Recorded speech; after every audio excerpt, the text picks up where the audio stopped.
Hello friends, आपने दुनिया के सबसे जीनियस साइंटिस्ट और मैथमेटिशियन के बारे में तो सुना ही होगा, जैसे आइंस्टीन, टेस्ला और न्यूटन।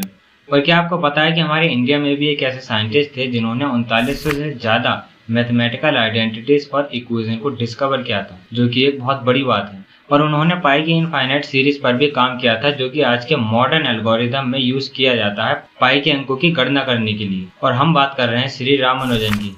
और क्या आपको पता है कि 1729 को रामानुजन नंबर क्यों कहा जाता है, और इस नंबर में ऐसा क्या था जिसने श्री रामानुजन को इतने ज़्यादा फेमस बना दिया। सो चलिए जानते हैं श्री रामानुजन की हिडन और मिस्टीरियस लाइफ के बारे में। और हर बार की तरह हम बिल्कुल शुरू से ही स्टार्ट करेंगे। 22 दिसंबर 1887 को तमिलनाडु के कोयम्बटूर जिले के इरोड गांव में इनका जन्म हुआ था। पर इनका बचपन कुछ खास ठीक नहीं था, क्योंकि ये 3 साल की उम्र में बोलना सीखे थे।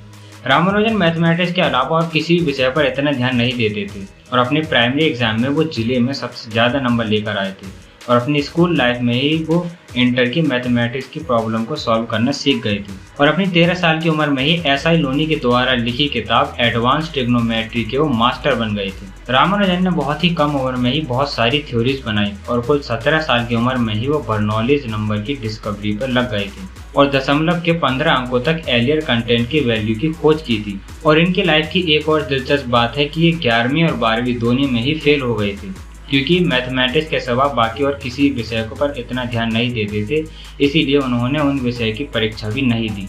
और 1911 में जब ये कुल 24 साल के थे, तब इन्होंने 17 पेजों का एक पेपर पब्लिश किया, जो बर्नौलीज नंबर पर आधारित था। पर फिर भी इनकी कहीं पर भी नौकरी नहीं लगी, क्योंकि इनके पास कोई भी डिग्री नहीं थी।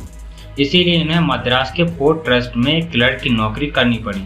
और देखा जाए तो जो होता है अच्छे के लिए होता है, और इनके साथ भी वैसा ही हुआ, क्योंकि यहीं से इनकी ज़िंदगी में एक नया मोड़ आया, जिसकी वजह से पूरी दुनिया में फेमस हो गई। और मद्रास में क्लर्क की नौकरी करते हुए भी इन्होंने अपनी खोज को जारी रखा।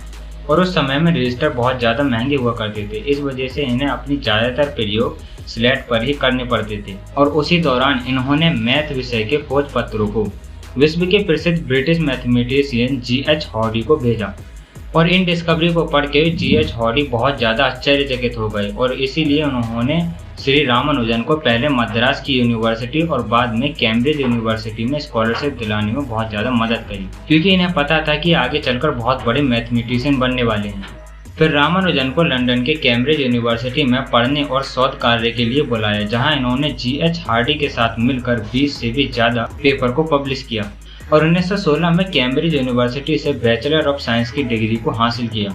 और 1918 में इन्हें रॉयल सोसाइटी ऑफ लंदन का मेंबर भी बना दिया गया। और यहाँ पर एक बात नोट करने वाली और ध्यान देने वाली है कि जिस समय इन्हें रॉयल सोसाइटी ऑफ लंदन का मेंबर बनाया गया था, उस समय इंडिया पर ब्रिटिश हुकूमत का राज था। और ये किसी भी इंडियन के लिए बहुत बड़ी बात थी कि वो ऐसी किसी जगह पर जाकर अपनी मेंबर बने।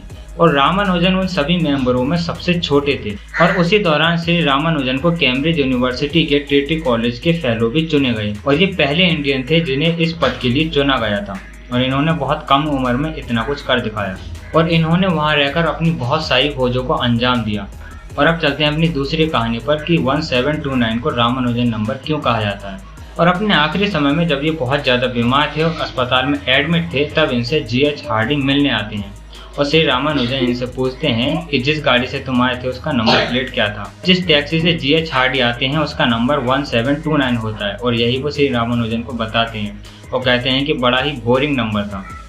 पर तब श्री रामानुजन उनसे कहते हैं कि नहीं, ये बोरिंग नहीं, बहुत ज़्यादा इंटरेस्टिंग नंबर है, क्योंकि ये वो सबसे छोटी संख्या है जिसे 2 अलग अलग तरीकों से 2 घनों के योग के रूप में लिखा जा सकता है। और यहीं से इसका नाम रामानुजन नंबर पड़ गया।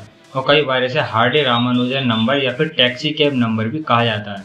और आगे चलकर ऐसे टैक्सी कैब नंबर और भी ज़्यादा खोज लिए गए। और इनके इन सभी महान कामों की वजह से इनके सम्मान में 2012 में ये फैसला लिया गया कि इनके जन्मदिन पर नेशनल मैथमेटिक्स डे को मनाया जाएगा। और फ्रेंड्स, यही थी आज की हमारी वीडियो। वैसे इनके ऊपर एक और वीडियो भी बनाई जा सकती है।